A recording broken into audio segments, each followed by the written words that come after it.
இப்போ இந்த வீடியோட டிஸ்கிரிப்ஷன் பாக்ஸ்ல இருக்கும், போய் பாருங்க. ஓகேவா? இப்போ இந்த வீடியோவில் எக்ஸசைஸ் 6.2ல இருக்கக்கூடிய அனைத்து கணக்குகளும் பார்ப்போம். ஓகேப்பா? ஃபர்ஸ்ட் சம் பாருங்க.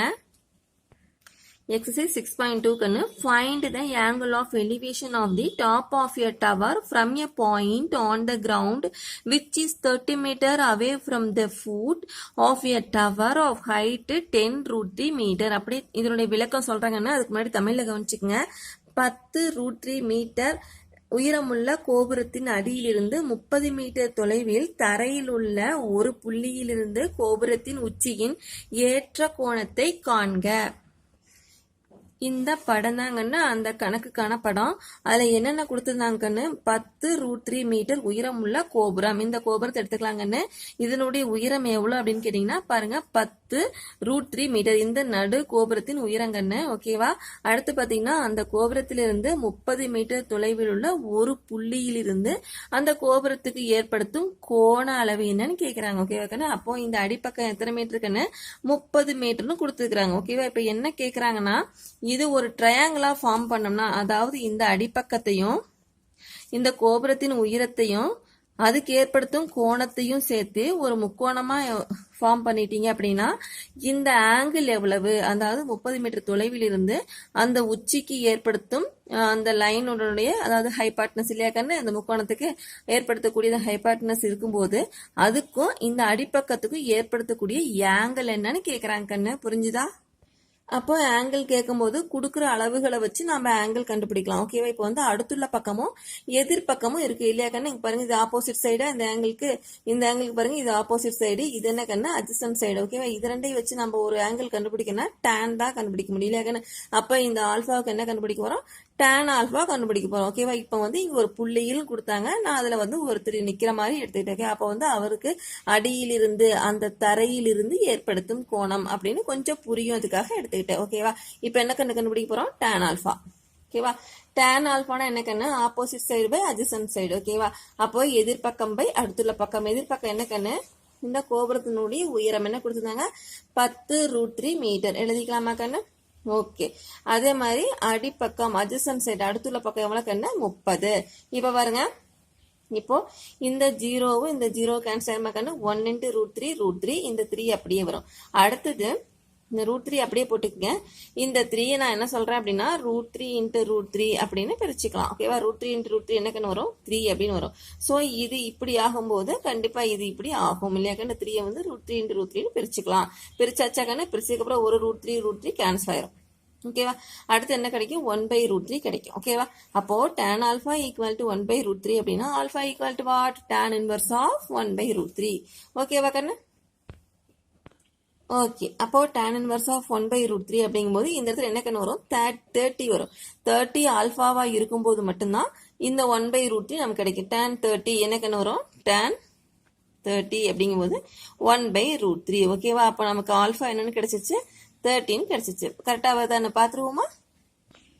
ப்ராடக்ட் எடுத்துக்குவோம். பாருங்கன்னு இங்க இருந்து எவ்வளவு இருக்கணும்? இந்த அடிப்பாகத்துல இருந்து கரெக்டா வச்சுக்கலாம் கண்ணு. அவங்க சொன்ன பாயிண்ட்ல இருந்து கோபுரத்துக்கு ஏற்படுத்தும் கோணம் பாத்தீங்களா? 30 டிகிரி வருதா கண்ணு? பாருங்க 60, 50, 40, 30. ஓகேவா? அதாவது ground into top of a tower கிடைச்சிச்சுங்களா? அவருடைய தரையிலிருந்து அந்த கோபுரத்தின் உச்சியை ஏற்படுத்தும் கோணம். ஓகேவா கண்ணு? புரிஞ்சுதுங்களா? அடுத்த சம் பாப்போமா? செகண்ட் சம் பாருங்க. A road is flanked on their side by continuous rows of house of height 4 root 3 meter with no space in between them. A pedestrian is standing on their median of the road facing a row house. The angle of elevation from the pedestrian to the top of the house is 30 degree. Find the width of the road. இதனுடைய விளக்கம் சொல்றேங்கன்னு தமிழ் தடவை பார்த்துக்கலாம். ஒரு சாலையின் இருபுறமும் இடைவெளியே இல்லாமல் வரிசையாக வீடுகள் தொடர்ச்சியாக உள்ளன. அவற்றின் உயரம் 4 root 3 மீட்டர். பாதசாரி ஒருவர் சாலையின் மையப்பகுதியில் நின்று கொண்டு வரிசையாக உள்ள வீடுகளை நோக்குகிறார். 30 டிகிரி ஏற்ற கோணத்தில் பாதசாரி வீட்டின் உச்சியை நோக்குகிறார் எனில் சாலையின் அகலத்தை காண்க. இதுதாங்கண்ணே 2 சைடும் வீடு. ஓகேவா? நடுவுல வந்து ரோடு இப்படி போகுதுக்குன்னு ரோடு. ஓகேவா? அந்த ரோட்ல நடுவுல ஒருத்தர் நிக்கிறாரு. ஓகேவா? ரோட்டினுடைய அகலம் எவ்வளோன்னு கேக்குறாங்க. இந்த ரோடு எவ்வளோ அகலம்னு கேக்குறாங்க. அது என்னெல்லாம் கொடுத்துருக்குறாங்க அப்படின்னா, அவர் இங்க இருந்து நடு சைடு, அதாவது ரோட்ல நடு பகுதியில நின்று அந்த வீட்டோட உச்சியை வந்து பாக்குறாரு அப்படின்னா, அவருடைய கால் அடி இருக்குல்லைங்க, அந்த தரையிலிருந்து அந்த உச்சிக்கு ஏற்படுத்தக்கூடிய கோணம் கொடுத்துக்கிறாங்க ஆங்கிள் 30 டிகிரினும், அது போக அந்த வீட்டோட ஹைட் கொடுத்துக்கிறாங்க 4√3. ஓகேவா கண்ணு? வேற எதுவும் கொடுக்கல. இந்த சைடுமே, அதாவது இந்த சைடு கொடுக்கலன்னு ஆங்கிளுமே ஆப்போசிட் சைடு, அந்த ஆங்கிளுக்கு ஆப்போசிட் சைடு கொடுத்துக்கிறாங்க. ஓகேவா? இது ரெண்டையும் கொடுத்துட்டு இந்த டோட்டல் லென்த் கேட்குறாங்க. ஓகே, இப்போ நாம ஒரு ட்ரையாங்கிள் எடுத்துக்கிறோம் அப்படிங்கும் போது என்ன பண்ணலாம்னா, பாருங்க, இதை மறந்துட்டு ஓகேவா கண்ணு, இந்த ட்ரையாங்கிளை மட்டும் எடுத்துக்கிறோம். இந்த ட்ரையாங்கிளை மட்டும் எடுத்துக்கிட்டு இப்போ இதனுடைய வேல்யூ மட்டும் கண்டுபிடிக்கிறோம். அதாவது பாதி ரோட்டுக்கு எவ்வளவு வரும்னு கண்டுபிடிக்க போறோம். ஓகேவா கண்ணு, நாம என்ன எடுத்துக்கலாம் அப்படின்னா, ஃபுல்லா ரோட்டுக்கு எம் மீட்டர்ஸ் இருக்குன்னு சொல்லிடலாம். எம் அதனுடைய லென்த் எவ்வளவு சொல்லிடலாம், அகலம், ரோட்டினுடைய அகலம் எம்னு எடுத்துக்கலாம். ஓகேவா? அப்போ பாதி ரோட்டுக்கு என்ன கண்ணு வரும், m/2. ஓகேவா? அது இதுல இருந்து இது வரைக்கும் என்ன கண்ணு வரும், m/2. அதே மாதிரி இதுல இருந்து இது வரைக்கும் என்ன வரும், m/2. புரிஞ்சுதுங்களா? ஓகே, இப்போ வந்து என்ன கிடைச்சிருக்குது, ஆங்கிள் கிடைச்சிருச்சு, அட்ஜசன்ட் சைடு கிடைச்சிருச்சு. அதே மாதிரி அந்த லென்த், அதாவது இந்த வீடுனா இந்த சைடு வேணாங்கன்னு இப்படி இந்த இடத்துல எடுத்துக்கலாம். புரிஞ்சுதுங்களா? அதாவது இப்போ அப்படி பார்த்தா நீங்க இந்த லென்த் எடுப்பீங்க. ஓகேவா? அப்போ ஸ்ட்ரைட்டா இப்படி எடுத்துக்கலாம் லென்த். புரிஞ்சுதுங்களா? ஓகேவா கண்ணு? இப்படி எடுத்துட்டோம் அப்படின்னா இது வந்து இந்த லென்த் தான் இதுவும், அதாவது ஹைட் தான். அப்போ 4√3. அந்த வீடு வந்து ஒரு ரெக்டாங்கிள் ஷேப்ல இருக்குது அப்படின்னா இதனுடைய ஹைட் தான் இங்கேயும் வரும். அப்போ 4√3. கீழே வந்து m/2, டிகிரி வந்து 30. இதை மூணையும் வச்சு tan 30 கண்டுபிடிக்க போறோம். ஓகேவா? பாருங்க, tan 30 opposite side by adjacent side, எதிர்பக்கம் பை அடுத்துள்ள பக்கம். எதிர்பக்கத்தினுடைய அளவு எவ்வளவு அப்படின்னா 4√3. ஓகேவா? அடுத்துள்ள பக்கம் எவ்வளவு அப்படின்னா m/2. புரிஞ்சுதுங்களா? அது எதுக்குன்னு tan 30 ஈக்குவல் டு இது எடுத்து எழுதிக்கலாமா?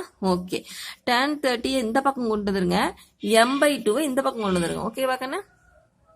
ஓகே, அப்புறம் tan 30னா நமக்கு என்ன வேல்யூ தெரியும், 1/√3 அப்படின்னு தெரியும். அதை சப்ஸ்டிட் பண்ணிக்கலாமா? ஓகே, இப்போ இது இன்ட்டு பண்ணோம் அப்படின்னா தலைகீழாயிரும். 4√3 இன்ட்டு அப்படிங்கும்போது இந்த √3/1 அப்படின்னு ஆயிரும். ஓகேவா? இப்போ √3 இன்ட்டு √3 என்னவாயிரும், 3 ஆயிரும் இல்லையாக்கா? நீங்க பாருங்க, இன்ட்டு பண்ணும்போது இந்த 1 போயிருமா, 4√3 இன்ட்டு √3, √3 இன்ட்டு √3 என்னவாயிரும், 3 ஆயிடும். ஓகேவா? அப்போ 4 இன்ட்டு 3 என்ன கண்ணு, 12. இந்த பக்கம் என்ன இருந்துச்சு, m/2 இருந்துச்சு. ஓகேவா? m/2 ஈக்குவல் டு 12 அப்படின்னா m ஈக்குவல் டு 2 இன்ட்டு 12, 24. அப்போ எவ்வளவு கண்ணு, இல்லை அதோடைய அகலம் m இல்லையா? அந்த m எவ்வளோ, 24 மீட்டர். புரிஞ்சுதுங்களா? அப்போ அந்த சாலையின் அந்த ரோட்டினுடைய வித் எவ்வளோன்னா 24 மீட்டர். ஓகேவா? அடுத்து தேர்ட் சம் பாருங்க. To a man standing outside his house, the angles of elevation of the top and bottom of a window are 60 degree and 45 degree respectively if the height of the man is 180 centimeter. இந்த இடத்துல வந்து அவருடைய height தேவைப்படாதுக்குன்னு இந்த சென்டிமீட்டர்ல எடுத்துக்கணும் அப்படிங்கிறதுக்காக இங்க வந்து 180 centimetre கொடுத்துக்கிறாங்க. ஓகேவா? And if he is 5 meter away from the wall, what is the height of the window அப்படின்னு கேக்குறாங்க. ஓகே, அதுல போக √3 ஓட வேல்யூ கொடுத்துக்கிறாங்க 1.732. அப்படி தமிழ்ல கவனிச்சுக்கங்க. ஒருவர் அவருடைய வீட்டிற்கு வெளியில் நின்று கொண்டு ஒரு ஜன்னலின் உச்சி மற்றும் அடி ஆகியவற்றை முறையே 60 டிகிரி மற்றும் 45 டிகிரி ஆகிய ஏற்ற கோணங்களில் காண்கிறார். அவரின் உயரம் 180 சென்டிமீட்டர். மேலும் வீட்டிலிருந்து 5 மீட்டர் தொலைவில் அவர் உள்ளாரெனில் ஜன்னலின் உயரத்தை காண்க. ஆன்சர் பாருங்கண்ணே. இப்ப நான் கணக்கு விளக்கமா சொல்றேன் பாருங்க. ஒருவர் அவருடைய வீட்டுல இருந்து பக்கத்துல இருக்கக்கூடிய வீட்டின் ஜன்னலா பாக்குறாருக்கன்னு, அந்த ஜன்னலுடைய ஹைட் என்னன்னு கேக்குறாங்க. அந்த ஹைட்டை கண்டுபிடிக்கிறதுக்கு என்னெல்லாம் கொடுத்துக்கிறாங்க அப்படின்னா, அந்த ஜன்னல்ல இருந்து அவர் நிக்கக்கூடிய இடத்துக்கு உள்ள அளவு வந்து 5 மீட்டர்னு கொடுத்துக்கிறாங்க. ஓகேவா? அப்புறம் அவருடைய ஹைட்டு 180 சென்டிமீட்டர்னு கொடுத்துருக்காங்க. அவருடைய ஹைட் இங்க தேவைப்படாதுக்குன்னு, ஏன்னா அவர் கண்ணில் இருந்தா பாக்குறாரு. அவர் ஜன்னல்ல அடிப்பகுதியை நோக்கும் போது அதே கண்ணின் கிடைமட்டத்துல இருந்தா நம்ம கணக்கு போடணும். அதே மாதிரி மேல் பகுதியை நோக்கும் போது கண்ணுடைய கிடைமட்டத்தை தான் நம்ம அடிப்பக்கமா எடுத்துக்க முடியும். இல்லையா? கண் பார்வைக்கு தான் நம்ம ஆன்சர் ஆங்கிள் சொல்ல முடியும். அவருடைய கால் இருக்கக்கூடிய அளவு நமக்கு தேவைப்படாது. ஓகேவா? அப்போ இதைத்தான் நம்ம அடுத்துள்ள பக்கமாக எடுத்துக்குவோம். ஓகேவா கண்ணு? ஸோ அதனால இந்த ஹைட்டு ரெண்டும் ஒரே அளவு தான். இந்த ஹைட் வந்து உபயோகப்படாது. எதுக்காக அப்படின்னா இந்த சென்டிமீட்டரில் கொடுத்துருக்குறாங்க. அப்போ நம்ம இந்த மீட்டரை சென்டிமீட்டராக எடுத்துக்கணும் அப்படிங்கிறதுக்காக ஒரு க்ளூ. புரிஞ்சுதுங்களா? ஓகே.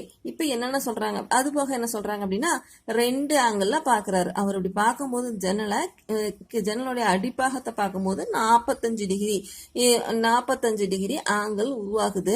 அதே அவர் ஜன்னலுடைய மேல் பக்கத்தை பார்க்கும்போது டோட்டலா கண்ணு இந்த லைனை மறந்துடுங்க. இப்போ பாருங்க, டோட்டலா எவ்வளவு வருதுன்னா 60 டிகிரியே கொடுக்குது.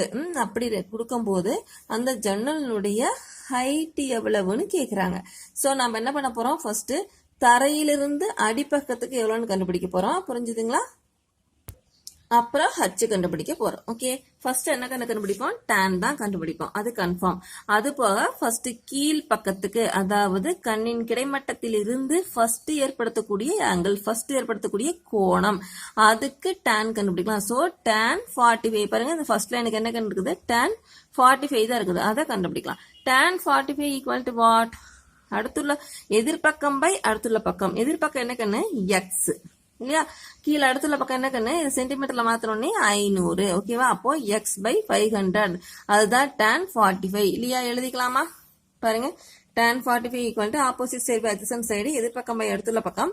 tan 45 நமக்கு 1ன்னு தெரியும். tan அது போக எதிர்பக்கம் என்ன எக்ஸ், அடுத்துள்ள பக்கம் என்னங்கன்னா 500. ஓகேவா? அப்போ 1 ஈக்குவல் டு எக்ஸ் பை 500. 500 அந்த பக்கம் வந்துச்சுன்னா X equal to what, 500 centimetre. புரிஞ்சுதுங்களா? இப்போ எக்ஸ் கண்டுபிடிச்சிட்டோம். இது எவ்வளவு கண்ணு, 500 சென்டிமீட்டர் அப்படின்னு தெரிஞ்சிச்சு. ஓகேவா? இப்போ அடுத்து என்ன கண்டுபிடிக்கலாம், tan 60 கண்டுபிடிக்கலாம்.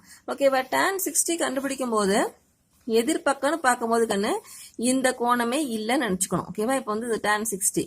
இப்போ இந்த tan 60க்கு எதிர்பக்கம்னு பார்க்கும்போது இது ஃபுல்லா வரும் இல்லையா கண்ணு? அப்போ ஹச் பிளஸ் எக்ஸ். ஓகேவா? இது ஃபுல்லா எடுத்துக்கணுங்கன்னு, இப்படி எடுத்துக்கூடாது. ஏன்னா இது வந்து ஸ்லோப் லைன், எப்பவுமே கீழே ஸ்ட்ரைட் லைனா தான் இருக்கணும். இதுல இருந்து தான் கோணம் உருவாகுது அப்படின்னு நம்ம சொல்லணும். ஓகேவா? அப்போ இதுதான் எதிர்பக்கம். எதிர்பக்கம் எவ்வளவுன்னா ஹச் பிளஸ் எக்ஸ், இது ரெண்டும் சேர்ந்த மாதிரின்னு அர்த்தம். ஓகேவா? அப்புறம் அடுத்துள்ள பக்கம் அது 500 தான். ஓகேவா கண்ணு? ஓகே, பாருங்க அடுத்து என்ன கண்டுபிடிக்க போறீங்க, tan 60. அதே மாதிரி எதிர்பக்கம் பை அடுத்துள்ள பக்கம். எதிர்பக்கம் என்ன, x plus h divided by 500. ஓகேவா? அடுத்து பாருங்க, tan 60 நமக்கு √3 அப்படின்னு தெரியும். √3 போட்டுக்குங்க.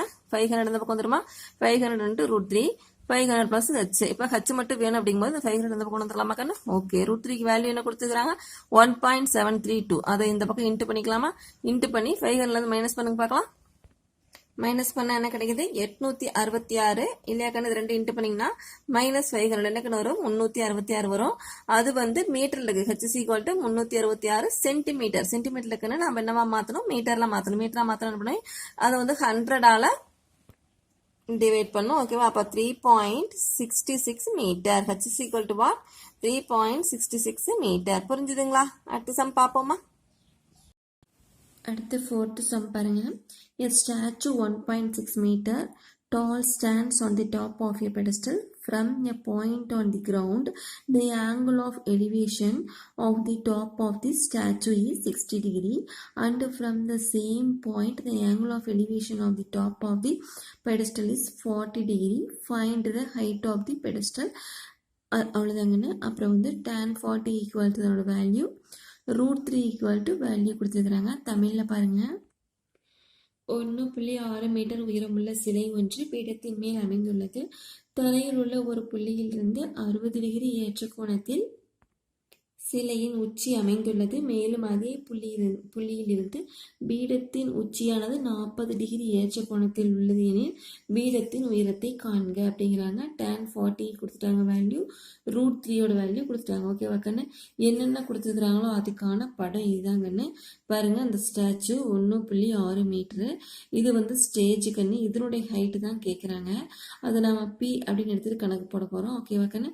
அதுக்கு முன்னாடி தரையிலிருந்து இந்த டிஸ்டன்ஸ் எவ்வளோன்னு கொடுக்கல கண்ணு, அதாவது இந்த சிலையிலிருந்து இந்த ஸ்டாச்சுவிலிருந்து அந்த பாயிண்ட், இங்கேருந்து ஆங்கிள் ஏற்படுத்தக்கூடிய பாயிண்ட்டுக்கான டிஸ்டன்ஸு கொடுக்கல. ஓகேவா? ஆனால் ஆங்கிள் கொடுத்துருக்குறாங்க கண்ணு, தரையிலிருந்து டோட்டலாக அந்த சிலையினுடைய உச்சி முனைப்புள்ளி வரைக்கும் போகுது அப்படின்னா அது வந்து 60 டிகிரி கண்ணு. இங்கே பாருங்கள், டோட்டலாக இது இந்த லைன் மறந்துடுங்க, சென்டர் லைனை, டோட்டலாக 60 டிகிரின்னு. அப்புறம் இந்த ஸ்டேஜினுடைய மேல் முனைக்கு மட்டும் போகிறது எவ்வளோன்னா 40 டிகிரி. ஓகேவா? இப்போ இந்த இதெல்லாம் வச்சு ஸ்டேஜினுடைய ஹைட் என்ன அப்படின்னு கேட்குறாங்கன்னு ரொம்ப ஈஸி தான். ஃபர்ஸ்ட் என்ன கண்டுபிடிக்க போகிறோம்? tan 40. ஓகேவா? இருக்கிற சின்ன அளவு கண்டுபிடிச்சிக்க போகிறோம், அடுத்து பெருசு. ஓகேவா? tan 40 கண்டுபிடிக்கணும், என்ன கண்டுபிடிக்கணும்னா opposite side by adjacent side. ஓகேவா? tan 40ங்கும் போது இது மட்டும்தான் கண்ணு, இந்த ட்ரையாங்கிள் தான். ஓகேவா? இதுக்கு வந்து ஆப்போசிட் சைடு என்ன கண்ணு? பி. அட்ஜசன்ட் சைடு என்ன? டி. அவ்வளோதான் கண்ணு. பாருங்க, tan 40 equal to opposite side by adjacent side, எதிர்பக்கம் பை அடுத்துள்ள பக்கம். எதிர்பக்கம் என்ன கண்ணு? பி. அதே மாதிரி டிஸ்டன்ஸு டி. அடுத்து பார்த்தீங்கன்னா tan 40க்கு வேல்யூ கொடுத்துருந்தாங்க, ஸோ சப்ஸ்டிட்யூட் பண்ணிட்டோம். ஓகே, இதில் இருந்து பி என்னன்னு கண்டுபிடிச்சிருக்கோம். அதாவது டோட்டலாக வேல்யூ கண்டுபிடிக்கல கண்ணு, சம் டியோட சேர்த்து, அதாவது டிஸ்டன்ஸ் எவ்வளோன்னு தெரியல இல்லையா, அந்த டி கூட சேர்த்து பி என்னன்னு கண்டுபிடிச்சிட்டோம். ஓகே, டி இன்ட்டு இந்த பாயிண்ட். புரிஞ்சுதுங்களா? ஓகே, அடுத்து என்ன கண்டுபிடிக்கலாம் அப்படின்னா tan 60 டோட்டலாக கண்டுபிடிக்கிறது. ஸோ டோட்டலான ஆப்போசிட் சைடு என்ன கண்ணு? இந்த 1.6 ப்ளஸ் பி. ஓகேவா கண்ணு? இது டோட்டலாக ஆப்போசிட் சைடோட லென்த் பார்த்தீங்கன்னா இது டோட்டலாக வருமா கண்ணு? ஸோ இதில் இங்கே ஒரு 1.6, இங்கே ஒரு பி, ரெண்டு சேர்த்துட்டு ஆப்போசிட் சைடு நோட் பண்ணிக்கிறேங்கன்னு. அட்ஜசன்ட் சைடு எப்பவும் போல் டி தான். ஓகேவா? அப்போ tan 60 ஈக்குவல் டு வாட்? அதே எதிர்பக்கம் பை அடுத்துள்ள பக்கம், opposite side by adjacent side தான். ஆப்போசிட் சைடு என்னன்னா பி ப்ளஸ் 1.6 மீட்டர் போட தேவையில்லை கண்ணு, டிவைட் பை டி. ஓகேவா? அடுத்து பார்த்தீங்கன்னா tan 60 √3 அப்படின்னு நமக்கு தெரியும். ஓகேவா? சப்ஸ்டிட்யூட் பண்ணிக்கலாங்கன்னு. அடுத்த ஸ்டெப்பில் என்ன பண்ண போகிறோம்னா இந்த டி இந்த பக்கம் வந்துடும். ஓகேவா? இங்கே டினாமினேட்டர் டி இந்த பக்கம் வந்துருச்சுக்கண்ணு. அடுத்து இதை அப்படியே இறக்கிட்டு பி வேறு இடத்துல நமக்கு ஏற்கனவே என்னென்னு தெரியும், 0.8391 டி அப்படின்னு தெரியும், அதை சப்ஸ்டிட்யூட் பண்ணிட்டோம். ஓகேவா? இங்கே 1.6 அப்படியே இருக்குது. ஓகே, அடுத்து பார்த்தீங்கன்னா இந்த சைடு இது இருக்குல்ல கண்ணு, இதை கொண்டு வந்து மைனஸ் பண்ணுறீங்க. இது வந்து இந்த சைடு போகுதுக்குன்னு, ஸோ மைனஸ் ஆகிடுச்சு. ஈக்குவல் டு 1.6 √3க்கு வேல்யூ கொடுத்துக்கிறாங்க, ஸோ சப்ஸ்டிட்யூட் பண்ணுறோம். அதை டி இன்ட்டு அப்படின்னு போட்டுக்கிறோம், டி இன்ட்டு √3. ஓகேவா? அடுத்து பாருங்கள் மைனஸ் இந்த நம்பர் அப்படி இருக்குன்னு, இது அப்படி இருக்குது. இது ரெண்டில் பார்த்தீங்கன்னா டி மட்டும் காமனாக இருக்கா, டி வெளியே எடுத்துடலாமாக்குன்னு. Okay, 1.732 minus 0.8391. ஓகேவா கண்ணு? இப்போ இந்த ரெண்டு நம்பரை மைனஸ் பண்ணி சொல்லுங்கள், என்ன வரும்? 0.8929 வரும் இல்லையாக்கா? டி இன்ட்டு 0.8929 வரும். டி மட்டும் இங்கே வச்சுக்கிட்டு இந்த நம்பர் அடியில் கொண்டு வந்துடும். புரிஞ்சுங்களா? இந்த நம்பர் இதில் மைனஸ் பண்ணி வர்றதை கீழே வந்துருச்சு, 1.6 கீழே வந்துருச்சுக்கன்னு. ஸோ இது ரெண்டையும் டிவைட் பண்ணிங்கன்னா 1.79 கிடைக்கும். அதுதான் டியினுடைய வேல்யூ. ஓகேவா கண்ணு? இப்போ டியினுடைய வேல்யூ கிடைச்சிச்சு அப்படின்னா அது மட்டுமே நமக்கு தெரியும், தேவைன்னு கிடையாதுக்குன்னு பி கண்டுபிடிக்கணும். இது வந்து டிஸ்டன்ஸ். ஓகே, நமக்கு என்ன வேணும்? ஹைட்டு வேணும். ஸோ நமக்கு என்ன தெரியும்? இங்கே பாருங்கள், பி ஈக்குவல் டு இந்த நம்பர் இன்ட்டு டி. ஸோ இந்த நம்பர் கூட நம்ம கண்டுபிடிச்ச டி இன்ட்டு பண்ணோம்னா பி கிடைச்சிடும். ஓகேவா? பாருங்கள், அதே தான் பண்ணிக்கிறோம். B equal to 0.839 into 1.79. Okay, இப்போ கண்டுபிடிச்சி டி ரெண்டு இன்ட்டு பண்ணிங்கன்னா 1.503 மீட்டர். புரிஞ்சுதுங்களா? இதுதான் அந்த ஸ்டேஜினுடைய ஹைட்டு. அடுத்து 5th சம் பாருங்க. A flagpole h meters is on the top of the hemispherical dam of radius r meters. A man is standing 7 meters away from the dam, seeing the top of the pole at an angle 45 degree and moving 5 meters away from the dam and seeing the bottom of the pole at an angle 30 degree. Find the height of the pole, இன்னொன்று வந்து radius of the dam. இந்த அதுக்கப்புறம் √3 value கொடுத்துருக்குறாங்க. ஓகேவா? தமிழில் பாருங்கள், 6 metre ஆரம் கொண்ட அரைக்கோள குவிமாடத்தின் மீது h மீட்டர் உயரமுள்ள ஒரு கொடிக்கம்பம் நிற்கிறது. குவிமாடத்தின் அடியிலிருந்து 7 மீட்டர் தொலைவில் ஒருவர் நிற்கின்றார். அவர் கொடிமாடத்தின் உச்சியை 40 டிகிரி ஏற்ற கோணத்தில் நிற்கும் இடத்திலிருந்து மேலும் 5 மீட்டர் தொலைவு விலகிச் சென்று கொடிக்கம்பத்தின் அடியே 30 டிகிரி ஏற்ற கோணத்திலும் பார்க்கிறார் எனில் கொடிக்கம்பத்தின் உயரம், அரைக்கோள குவிமாடத்தின் ஆரம் ஆகியவற்றை காண்க. இது அதுக்கான படங்கன்னு பாருங்க. இங்கிருந்து ஒரு கொடிக்கம்பம் இருக்குது, அதை வந்து இந்த பாயிண்ட்ல இருந்து ஒருத்தர் பார்க்குறாரு.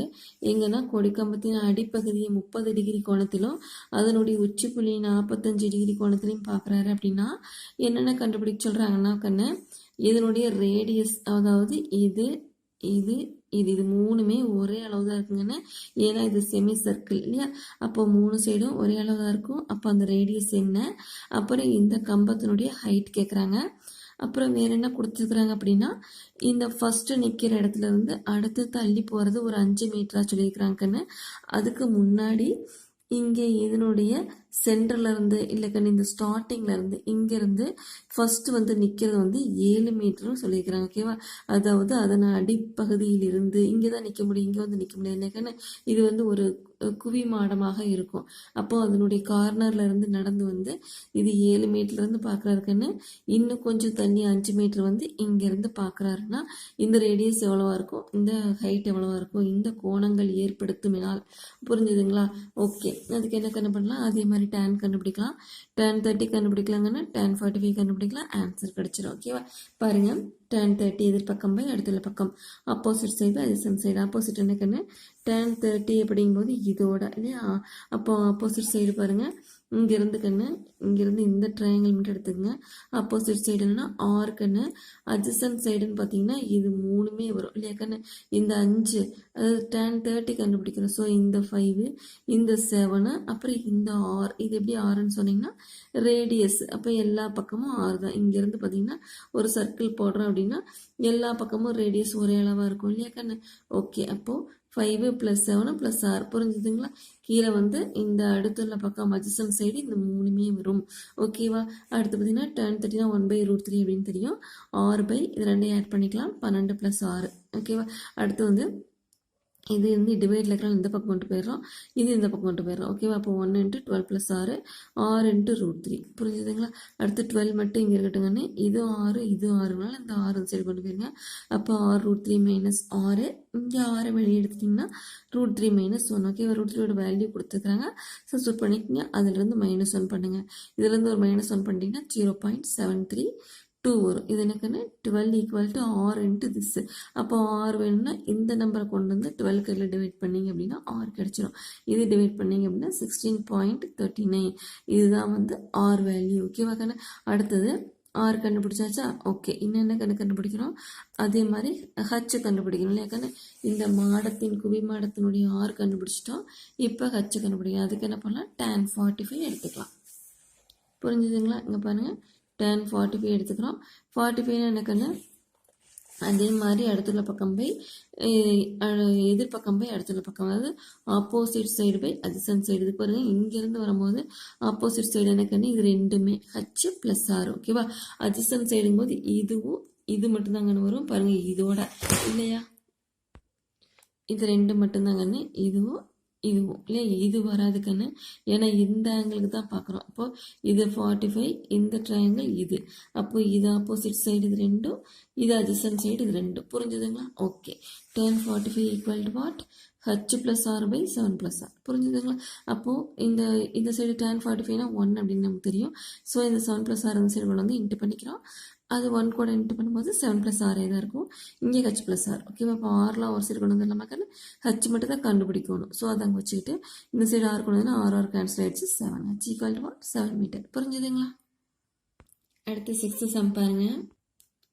A top of a 15 meter high tower makes an angle of elevation of 60 degree with the bottom of an electronic pole and angle of elevation of 30 degree with the top of the pole. What is the height of the electric pole? ஓகேவா, 15 metre உயரமுள்ள ஒரு கோபுரம் உள்ளது.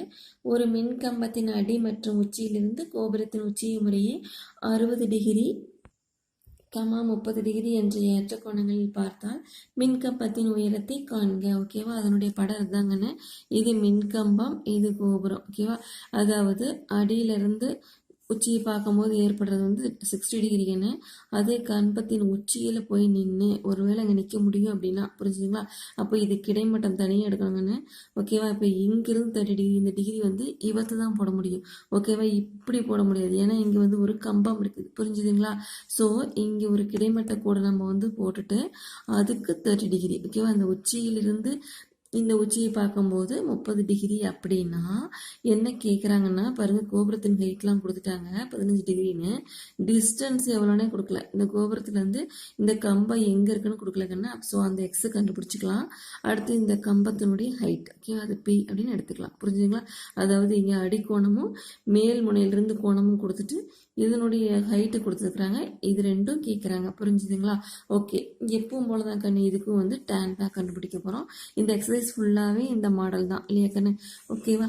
இப்போ வந்து என்ன பண்ண போகிறோம், tan 60 தான் கண்டுபிடிக்க போகிறதுக்கும் ஃபஸ்ட்டு tan 60 அப்புறம் tan 30 கண்டுபிடிச்சா தானாகவே ஆன்சர் வந்துடும். ஏன்னா பாருங்கள், tan 60 ஈக்குவல் டு எதிர்பக்கம் இடத்துல பக்கம் ஆப்போசிட் சைடு பை எக்ஸன் சைடு 15/x tan 60 ஸோ இங்கிருந்து தான் அந்த கோபுரத்தினுடைய முழு ஹைட்டுமே கிடைக்கும். முழு ஹைட் என்ன கண்ணு, 15 மீட்டர். அதாவது இந்த கோபுரத்துக்கு எவ்வளவு, 15 மீட்டர் ஹைட்டுக்குன்னு. இப்படி இந்த நடு கோபுரத்துக்கு புரிஞ்சுக்கணும், இது எவ்வளோனா 15 மீட்டர். இது வந்து எதிர்பக்கம். எதுக்கு, இந்த 60க்கு வந்து இது எதிர்பக்கம். அதே மாதிரி அந்த அட்ஜசன்ட் சைடு வந்து அது அடுத்த பக்கம் என்னங்கன்னு எக்ஸ். அப்போது tan 60 ஈக்குவல் டு 15/x. புரிஞ்சுதுங்களா? ஓகே, அங்கே பாருங்க 15/x. அடுத்து வந்து tan 60 அப்படின்னா நமக்கு √3ன்னு தெரியும். So √3 equal to 15/x. Okay, அடுத்த ஸ்டெப்பில் என்ன பண்ணலாம் அப்படின்னா 15 3 × 5ன்னு பிரிச்சுக்கலாங்கன்னு. அடுத்து 3 × 5ன்னு பிரிச்சுட்டு இந்த 3 வந்து √3 × √3 அப்படின்னு பிரிச்சுக்கலாம். அது நமக்கு தெரியும் இல்லைக்கண்ணு, √3 × √3 அப்படின்னு எனக்கு என்ன கிடைக்கும், 3 தான் கிடைக்கும். ஸோ இது இப்படி எழுதும்போது இது இப்படி எழுதிக்கலாம் அப்படின்னு நமக்கு தெரியும். ஓகேவா? ஸோ √3 இந்த 3 என்ன பண்ணிட்டு இப்படி பிரிச்சுக்கிட்டோம். அப்போ ஒரு √3 கேன்சல் ஆயிருமாக்கண்ணு. ஓகே, அப்போ எக்ஸ் ஈக்குவல் டு வாட், 5 × √3 அப்படின்னு கிடைக்கும். எக்ஸ் வேல்யூ கிடச்சிச்சு. இப்போ என்ன கண்டுபிடிக்கணும், இந்த கம்பத்தினுடைய ஹைட்டு பி மட்டும் கண்டுபிடிச்சா போதும். ஓகேவா? அதுக்கு என்ன பண்ண போகிறீங்க, இப்போ tan 30 கண்டுபிடிக்க போகிறோம். tan 30 அப்படிங்கும்போது இதுக்கும் அட்ஜசன்ட் சைடு என்னதாங்கன்னு எக்ஸ் தான். புரிஞ்சுதுங்களா? அந்த ஆங்கிள் போடும்போது தான் இப்படி போட முடியாதேன்னு ஒரு ப்ராப்ளம்னு. ஆனால் பட் இதனுடைய ஹைட்டே தான், லென்த்தே தான் இங்கேயும் இருக்கும். இந்த கோபுரத்தில் வந்து கம்பத்துக்கு இங்கே எவ்வளோ டிஸ்டன்ஸோ அதே தான் கம்பத்தின் நுனியிலையும் இருக்கும். புரிஞ்சுங்களா? ஸோ அப்போ இது எக்ஸ் தான். புரிஞ்சுங்களா? அட்ஜசன்ட் சைடு அப்படிங்கிறது எக்ஸ் தான். ஆப்போசிட் சைடு அப்படிங்கிறது தான் வந்து டோட்டலாக 15 எடுத்துக்க முடியாது இல்லையாக்கன்னு, டோட்டலாக 15 மீட்டர் எடுத்துக்க முடியாது. ஏன்னா இந்த கோபுரத்தில் இந்த இடத்துக்கு வருமாக்கன்னு, இங்கே பாருங்க, இங்கிருந்து மேலே வந்து 30 டிகிரி அப்படிங்கும்போது இங்கே இப்போ இது எவ்வளோ நமக்கு தெரியாது. ஸோ இதை வந்து இந்த 15லேருந்து மைனஸ் பண்ணால் தான் மீதி கிடைக்கும். புரிஞ்சாக்கன்னு, கீழே இருக்கிற அளவில் இந்த 15லேருந்து இந்த கீழே இருக்கிற அளவு மைனஸ் பண்ணிங்கன்னா தான் கிடைக்கும். ஸோ அப்போ என்ன சொல்லலாம் அப்படின்னா tan 30 equal to opposite side அப்படிங்கிறது 15 - p. புரிஞ்சுங்களா? இது வரைக்கும் பி அப்படின்னு நமக்கு தெரியும் இல்லையா? அப்போ 15 - p opposite side. Adjacent side என்ன கண்ணு, எக்ஸ் தான். புரிஞ்சுதுங்களா? அப்போ tan 30 equal to what, 15 - p/x. ஓகேவா? எக்ஸுங்கிறது நமக்கு என்னன்னு தெரியும், இந்த 5√3 அப்படின்னு நமக்கு தெரியும். ஸோ அதை சப்ஸ்டிட் பண்ணிக்கலாமா? Okay, 15 - p/5√3. ஓகேவா? அடுத்து பாருங்கள், tan 30 அப்படிங்கிறது 1/√3 அப்படின்னு நமக்கு தெரியுங்கன்னு. அடுத்து இந்த சைடு இருக்கிறது அப்படியே வந்துருச்சு. இந்த 5√3 இந்த பக்கம் மேலே போயிருது, டினாமினேட்டர்னால இந்த சைடு மேலே போயிருதுக்கண்ணு. 5√3 √3 கண்ணு, 5√3/√3. ஸோ இந்த √3 கேன்சல் ஆகிடுச்சு. இங்கே 5 மட்டும்தான் இருக்கும். 5 ஈக்குவல் டு 15 - p. இந்த பக்கம் அப்படியே இருக்குது. புரிஞ்சுக்கலாம்? அடுத்து இந்த p இந்த சைடு கொண்டு வந்துருங்க. ஏன்னா மைனஸ் இருக்குது. ஸோ இந்த பக்கம் தான் ப்ளஸ் ஆயிரும். இந்த 5 இந்த பக்கம் வந்துட்டு போயிருங்க. புரிஞ்சுதுங்களா? அப்போ p இந்த பக்கம் வந்துச்சுன்னா ப்ளஸ் p ஆயிரும். 5 அந்த போயிடுச்சா -5 ஆயிரும். 15ல் 5 போச்சுன்னா எனக்கு என்ன, 10. இப்போ p ஈக்குவல் டு 10 மீட்டர். புரிஞ்சுதுங்களா? அடுத்து 7th sum பாருங்க. A vertical pole fixed to the ground is divided in the ratio 1:9 by the mark on it with lower part shorter than the upper part if the two parts subtended equal angles at a place on the ground 25 meter away from the pass of the pole. What is the height of the pole அப்படின்னு கேட்குறாங்கன்னு. தமிழில் பாருங்க, தரையில் உள்ள ஒரு செங்குத்து கம்பம் 1:9 என்ற விகிதத்தில் பிரிக்கப்பட்டுள்ளது. மேற்பகுதியை காட்டிலும் கீழ்ப்பகுதி குறைவாக உள்ளது. கம்பத்தின் அடியிலிருந்து 25 மீட்டர் தொலைவில் உள்ள ஒரு புள்ளியிலிருந்து கம்பத்தின் மேல் பகுதியின் உச்சியின் ஏற்ற கோணம் அதன் கீழ்ப்பகுதியின் உச்சியின் ஏற்ற கோணத்தை போல 2 மடங்காக இருந்தால் கம்பத்தின் உயரம் காண்க. இது அதுக்கான படங்கன்னு. என்ன சொல்லியிருக்கிறாங்கன்னா, ஒரு கம்பம் இருக்குதுன்னா அது 2ஆக பிரிச்சிருக்காங்க. 1:9 1:9 பிரிச்சிருக்கிறாங்க கண்ணு.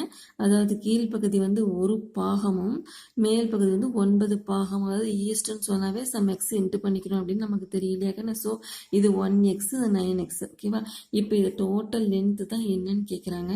அதுக்கு இன்னும் என்னெல்லாம் கொடுத்துக்கிறாங்க அப்படின்னா இந்த கம்பத்திலிருந்து 25 மீட்டர் புள்ளியிலிருந்து அங்கேருந்து பார்க்குறாரு. எப்படி ஒருத்தர் பார்க்குறாரு அப்படின்னா இந்த கம்பத்தினுடைய நடுப்புள்ளி ஒன்றுக்குள்ளே ரெண்டாக பிரிக்கக்கூடிய பாயிண்ட்டு அதை வந்து ஆல்ஃபா அப்படிங்கிற ஆங்கிளில் பார்க்குறாரு. அடுத்து வந்து அதாவது இருங்க சொல்கிறேன், அது ஆல்ஃபானும் அடுத்தது அதே இடத்துல இருந்து மேலே பார்க்கும்போது அது 2 ஆல்ஃபானும் சொல்லி பார்க்குறாரு. அதாவது இது 1 மடங்கு ஆங்கிள் இருந்தோம், அது அதே மாதிரி 2 மடங்கு ஆங்கிள். ஸோ அது 1 மடங்கு 2 மடங்குங்கிறத நம்ம ஆல்ஃபானும் இது 2 ஆல்ஃபானும் வச்சுக்கிறோம். ஓகேவா. இது 2 ஆல்ஃபானா இது மீதி ஒரு ஆல்ஃபா இல்லையாக்கா, இது ஆல்ஃபா தான். ஸோ இது ரெண்டு டோட்டலாக 2 ஆல்ஃபா. இவ்வளோதாங்க. இதில் இருக்க நம்பர்ஸ்ன்னு பார்த்தீங்கன்னா இங்கே இது மட்டும்தான் கொடுத்துருக்குறாங்க. அடுத்து இது வந்து 1:9 கொடுத்துருக்குறாங்க. ஓகேவா. அவ்வளோதான். ஆனால் உங்களை ஆங்கிள்லாம் கண்டுபிடிக்க சொல்ல கண்ணு, இதனுடைய ஹைட்டை கண்டுபிடிச்சோன்னா போதும் அப்படிங்கிறாங்க. ஓகேவா. நீங்கள் ஆங்கிள் கண்டுபிடிக்க வேண்டியதில்லை. ஸோ இது எப்படி போடலான்னு பாருங்கள். இது ரொம்ப இம்பார்ட்டன்ட் சொன்னேன். சொல்யூஷன் பாருங்கள். லெட் ஏபி பி தி போல், அதாவது ஏபி ஆனது கம்பம். ஏபி அப்படிங்கிறது கம்பம். இந்த லைனில் எழுதிக்கங்க. அப்புறம் let D divide into the ratio 1:9. D என்ற புள்ளி ஏபியை 1:9 என்ற விகிதத்தில் பிரிக்கின்றது. 1:9 என்ன சொல்லாங்கன்னு 1x is to 9 into x. Okay. 1 into x is to 9 into x. That is equal to x is to 9x. ஓகேவா. அடுத்தது AD equal to 9x, DB equal to x. இல்லையாக்கா நான் AD பாருங்க, இது 9x இது 1x. ஓகேவா. அதாவது இந்த படம் வரைகிறதுக்கான லைன்ஸ் இதெல்லாம் புரிஞ்சுதுங்களா. Okay. And BC equal to 25 metre அவங்களே கொடுத்துருக்காங்க டிஸ்டன்ஸு. அது போக நாமளே ஆங்கிள் எடுத்துக்கிறோம். ஆங்கிள் பிசிடி ஈக்குவல் டு ஆல்ஃபானும் ஆங்கிள் பிசிஏ ஈக்குவல் டு ஆல்ஃபானும் எடுத்துக்கிறோம். ஓகே. இப்போ என்ன கண்டுபிடிக்க போகிறோம், எப்பவும் போல் டேன் ஆல்ஃபாவும் டேன் 2 ஆல்ஃபா தான் கண்டுபிடிக்க போகிறோம். ஓகேவா. டேன் ஆல்ஃபான்னு எனக்குன்னா ஆப்போசிட் சைடு அட்ஜசன்ட் சைடு. ஓகேவா. நேராக வாங்க படத்துக்கு. டேன் ஆல்ஃபா கண்ணு இது மட்டும் புரிஞ்சுதுங்களா. இப்போ இது இல்லை, இதை வந்து மறைச்சிடுங்க. அப்படி இது கிடையாது கண்ணு, இந்த மட்டும் டேன் ஆல்ஃபா அப்படிங்கும்போது பாருங்கள் இங்கிருந்து. ஓகேவா. இந்த ட்ரையாங்கிள் மட்டும்தான் கண்ணு. ஸோ இந்த ட்ரையாங்கிளில் இது ஆப்போசிட் சைடு இது அட்ஜசன்ட் சைடு, அவ்வளோதான். அப்போது x/25. ஓகேவா. பாருங்கள் x/25. அடுத்தது 25 இந்த பக்கம் கொண்டு வந்துருங்க. 25 tan alpha equal to x. இது ஒரு பாக்ஸ் போடுங்க, இது ஒரு பாக்ஸ் போடுங்க, ரெண்டுமே யூஸ் ஆகும். ஓகேவா. பட் இதுக்கு மட்டும் நம்பர் கொடுத்துக்குங்க சிம்பிளாக. இது ஈக்குவேஷன் 1 கொடுத்தாச்சு. அடுத்து என்ன கண்டுபிடிங்க, tan 2 ஆல்ஃபா கண்டுபிடிக்கிறோங்கன்னு. 2 ஆல்ஃபான்னு என்ன பண்ண போகிறோம் பாருங்கள். tan 2 ஆல்ஃபா அப்படிங்கும்போது டோட்டலாக இது டோட்டல் ஆங்கிள். இதனுடைய ஆப்போசிட் சைடு என்னென்னா இது ரெண்டும் கூட்டிக்கணும். 9x + 1x. டோட்டலாக இதனுடைய ஆப்போசிட் சைடு இது. அட்ஜசன்ட் சைடு என்ன கண்ணு 25. புரிஞ்சுதுங்க. ஸோ 9x + x பாருங்க, 9x + x/25. அது என்ன சொல்லலாம் 10x/25. எக்ஸ்னால் நமக்கு என்னென்னு தெரியும், எக்ஸ்னாவே 25 tan ஆல்ஃபா அப்படின்னு தெரியும். ஃப்ரம் 1 அப்போ /25. இப்போ 25 என்ன பண்ணிடலாம், கேன்சல் பண்ணிடலாம். ஓகேவா. அப்போ 10 × tan alpha. tan 2 alpha equal to 10 tan alpha. இல்லையாக்கா இந்த கேன்சல் ஆகி 1 ஆயிடுச்சு. அப்போது tan 2 alpha equal to 10 tan alpha. Okay. Okay. அடுத்தது tan ஆல்ஃபா அடியில் கொண்டு வந்துருங்கன்னு, இதுக்கு கீழே வந்துருச்சு ஈக்குவல் டு 10. இங்கே ஒரு நம்ம ஃபார்முலா யூஸ் பண்ணுங்கன்னு, tan 2 alpha equal to 2 tan alpha பை 1 - tan ஸ்கொயர் ஆல்ஃபா அப்படின்னு நமக்கு தெரியும். ஸோ அதை கொஞ்சம் சிம்பிளிஃபை பண்ணிக்கலாம். என்ன பண்ணலாம் அப்படின்னா இந்த tan ஆல்ஃபாவை இந்த சைடு கொண்டு வந்துருங்கன்னு பாருங்கள். இந்த tan ஆல்ஃபா இங்கே வந்துருச்சு. tan 2 ஆல்ஃபாவுக்கு கீழே tan ஆல்ஃபா வந்துருச்சு. ஓகேவா. அப்போ இங்கே என்ன இருக்கும் 2/1 - tan ஸ்கொயர் ஆல்ஃபா. புரிஞ்சுதுங்களா. ஓகே. அப்போ இந்த டேர்ம் நம்மக்கிட்ட இருக்குது பாருங்கள், இருக்குது. அது ஈக்குவல் டு என்ன 10. ஓகேவா. அப்போ இதுக்கு பதிலாக இது போட்டுக்கிறோம். ஓகேவா. இதுக்கு பதிலாக இதை சப்ஸ்டிட், ரெண்டு ஈக்குவல் தானே. அப்போ இது இங்கே போட்டுக்கிறோம். இதோட ஈக்குவல் டு 10. ஓகேவா. இங்கே பாருங்கன்னு இங்கே 2 இருக்குது, இங்கே 10 இருக்குது. ரெண்டு கேன்சல் பண்ணிங்கன்னா வரும். இது வந்து 5 டைம்ஸ் வரும், இது 1 டைம் வரும். ஓகேவா. அடுத்து என்ன பண்ணலாம் அப்படின்னா 1/, அப்போ 1 அடிச்சாங்கன்னா 1/1 - tan squared alpha equal to 5. ஓகேவா. இப்போ இது அப்படியே தலைகீழ் எடுக்கலாங்கன்னு ரெசிப்ரோக்கல் பண்ணிக்கலாம். அப்போ என்ன வருது 1/1 - tan ஸ்கொயர் ஆல்ஃபான்னு வரும், மேலே வந்துடும். இந்த 5 கீழே வந்துடும். இல்லையா நான் தலைகீழ் பண்ண மாதிரி. ஓகே. இப்போ பாருங்கள் tan ஸ்கொயர் ஆல்ஃபாவுக்கு ஏற்கனவே நம்ம எக்ஸ்னு ஒரு இடத்துல வந்துச்சு இல்லையா. இதை பாருங்கள், இங்கே tan alpha equal to x/25. இந்த tan ஆல்ஃபா வேல்யூ கொண்டு இப்போ அங்கே சப்ஸ்டிட் பண்ணிக்க போகிறோம். x/25. சப்ஸ்டிட் பண்ணியாச்சுக்கண்ணு. அப்போ 1 மைனஸ் tan ஸ்கொயர் ஆல்ஃபானா 1 மைனஸ் எக்ஸ் பை 25 தான் ஹோல் ஸ்கொயர். இந்த பக்கம் 1/5 அப்படியே இருக்குன்னு. அடுத்து இது அப்படியே இங்கே வந்துச்சு பாருங்க. எக்ஸ் வந்து எக்ஸ் ஸ்கொயர் ஆகிடுச்சு. 25 ஸ்கொயர் பண்ணிங்கன்னா 625 25 × 25 625 ஈக்குவல் டு 1/5 அப்படியே இருக்குது. ஓகேவா. அடுத்து இது அங்கேருந்து கொண்டு வந்தோம். அதனால் இங்கே எழுதியிருக்கேன். ஓகேவாக்கண்ணே. அடுத்து இது எல்சிஎம் எடுத்துக்கலாங்கண்ணே. இங்கே 1 தான் இருக்குது. ஸோ 625 மைனஸ் 625 எல்சிஎம் எடுத்தோம்னா இங்கே 1 டைம் வரும். ஓகேவா. 625 வரும் minus x square equal to 1/5. இங்கே பாருங்கள், இந்த 5 இந்த இதுக்கு கேன்சல் பண்ணலாமாக்கண்ணே. 5 1 டைம் இருக்குது. 625 125 டைம் 5 இருக்கும். ஓகேவா. So 625 minus x square by 125. அடுத்து 125 இந்த பக்கம் கொண்டு போயிடலாமாக்கண்ணே. ஓகே. அடுத்து பாருங்கள், எக்ஸ் ஸ்கொயர் மட்டும் இந்த சைடு கொண்டு போயிருங்க. இந்த நம்பர் இந்த சைடு இப்போ மைனஸ் இருக்கிறாக்கண்ணே. ஸோ இந்த பக்கம் கொண்டு போயிருங்க. இந்த நம்பர் இந்த சைடு கொண்டு வந்து. ஓகே. 2 மைனஸ் பண்ணி 625 120 500 X square equal to 500 X equal to √500. ஓகேவாக்கண்ணே. √500 500 சொல்லலாம். 100 × 5 கூட பிரிச்சுக்கலாம். 100 ரூட் எடுத்தோம்னா எனக்கு கிடைக்கும் 10 கிடைக்கும். அப்போ எக்ஸ் ஈக்குவல் டு 10√5. அவ்வளோதாங்கண்ணே ஆன்சர் கிடைச்சிச்சு. இப்போ வந்து இது எக்ஸ். ஓகேவா. கம்பத்தினுடைய முழு நீளம் என்னக்கண்ணே 9x இருக்கணும் 1x இருக்கணும். ஸோ மொத்தமாக 10x வேணும். ஸோ அதையும் கண்டுபிடிச்சிடலாமா. therefore total height of the pole கம்பத்தின் உயரம் equal to 10x 10 × x 10 × x value substitute பண்ணலாமா. ஓகே. இப்போ 10√5 அப்போ 100√5 மீட்டர். புரிஞ்சுதுங்களா. அடுத்து 8th சம் பாருங்க. A traveler approaches a mountain on highway. He measures the angle of elevation to peak at each milestones. At 2 consecutive milestones, the angles measured are 4° and 8°. What is the height of the peak if the distance between consecutive milestones is 1 mile? tan 4°க்கு value கண்ணு, tan 8°க்கு value. ஓகேவா. ஒரு பயணி மலையை நோக்கி நெடுஞ்சாலையில் பயணிக்கிறார். ஒவ்வொரு மைல்கல்லிலிருந்தும் மலை உச்சியின் ஏற்ற கோணத்தை அளவிடுகிறார். 2 தொடர்ச்சியாக மைல்கல்களில் இருந்து மலை உச்சிக்கு ஏற்படுத்தும் ஏற்ற கோணங்களின் முறையே 4° மற்றும் 8° எனவும் 2 மைல்களுக்கு இடையேப்பட்ட தொலைவு 1 மைல் எனவும் இருந்தால் மலையின் உயரத்தை காண்க. ஓகேவா. இது அதுக்கான படங்கன்னு என்னென்ன கொடுத்துருக்குறாங்கன்னா, ஒரு மலை உச்சி அதனுடைய ஹைட்டு கேட்குறாங்க.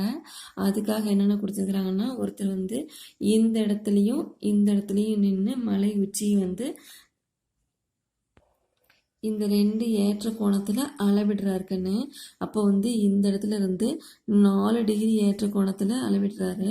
1 மைல் தாண்டி வந்து இல்லைன்னா இப்படி வச்சுக்கோங்க. இங்கேருந்து மலையின் சென்ட்ரல்லேருந்து இங்கே வந்து இங்கேருந்து 8° ஏற்ற கோணத்தில் வந்து அளவிட்டுட்டு அதுக்கப்புறம் மறுபடியும் 1 மைல் தூரம் போய் சென்று நின்று அங்கேருந்து 4° ஏற்ற கோணத்திலிருந்து அளவிடுறாரு. ஸோ இது 2 ஆங்கிள் கொடுத்துருக்குறாங்க.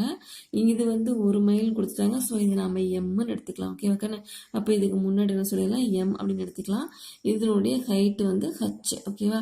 ஹச்ன்னு எடுத்துக்கிறோம். அப்போ வந்து இது என்ன கண்டுபிடிக்க போகிறோம், ஹச் தான் கண்டுபிடிக்க போகிறோம்.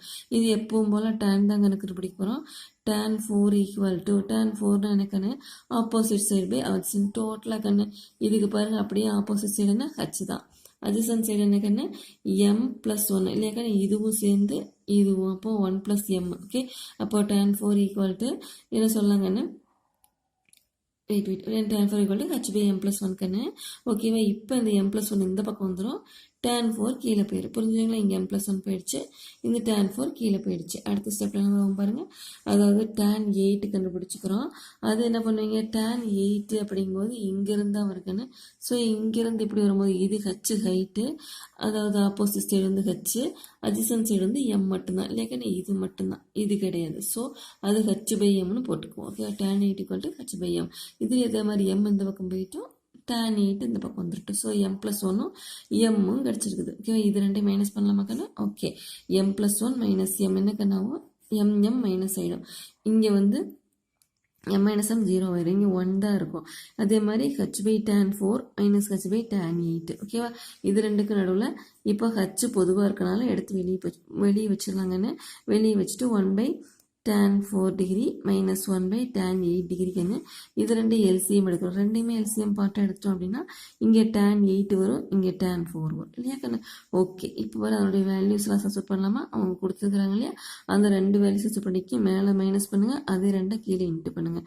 மைனஸ் பண்ணிங்க அப்படின்னா இது கிடைக்கும், ரெண்டு இன்ட்டு பண்ணோம் அப்படின்னா இது கிடைக்கும். ஸோ இங்கே பார்த்தீங்கன்னா பாயிண்ட் இருக்குது, அதனால ஒரு 4 டிஜிட் இருக்குது. ஸோ அதனால ஒரு 10,000 இன்ட்டு பண்ணிக்கிறோம். ஓகே, 4 டிஜிட் இருக்குன்னா 40 வச்ச நம்பர் இன்ட்டு பண்ணி வச்சக்கன்னு. ஓகே, இன்ட்டு பண்ணினா ஒரு பாயிண்ட்டே காணாமல் போயிடும். 706 கிடைச்சிடும். ஓகேவா, கீழே பார்த்தீங்கன்னா இந்த பாயிண்ட் இங்கேருந்து 4 டிஜிட் 1 2 3 4 டிஜிட் தாண்டி இங்கே வந்துருக்கு. 98.209 வந்துச்சுக்கன்னு. இந்த ஹச் அப்படி இருக்குது. ஸோ இங்கேயும் ஹச் வருங்கன்னு. புரிஞ்சுதுங்களா? இப்படி ப்ராக்கெட்டுக்குள்ளே இன்ட்டு படிக்கிறீங்க, இந்த ஹச் வரும். ஓகேவா, இப்போ பார்த்தீங்கன்னா இது வந்து 1/0.139 அப்படின்னு நமக்கு தெரியும். இதை டிவைட் பண்ணி பாருங்கள் வரும். ஓகேவா, அப்போது H into 1 equal to H into this அப்படிங்கும்போது இந்த நம்பர் இந்த சைடு கொண்டு வந்துடலாமாக்கான, இந்த சைடு கொண்டு வந்து இந்த 1 கூட இன்ட்டு பண்ணிக்கலாமா? ஓகே, 1 இன்ட்டு 0.139 எனக்கு வரும், 0.139 தான் வரும். ஹச் ஈக்குவல் டு இந்த வேல்யூ தான், ஹச் ஈக்குவல் டு 0.139 மைல். ஓகேவா, புரிஞ்சுதாக்கானு? என்னோட சம்மெல்லாம் பிடிச்சிருக்கு, புரிஞ்சுன்னா கண்டிப்பாக லைக் போடுங்கன்னு, உங்கள் ஃப்ரெண்ட்ஸ்க்கு மறக்காமல் ஷேர் பண்ணுங்கள். அப்புறம் நம்ம சேனலை சப்ஸ்கிரைப் பண்ணிவிடுங்க, அந்த பெல் பட்டன் ஒரு கிளிக் கொடுத்துருங்க. பாய் குட்டீஸ், அடுத்த வீடியோவில் அடுத்த எக்ஸசைஸ் பார்ப்போம்.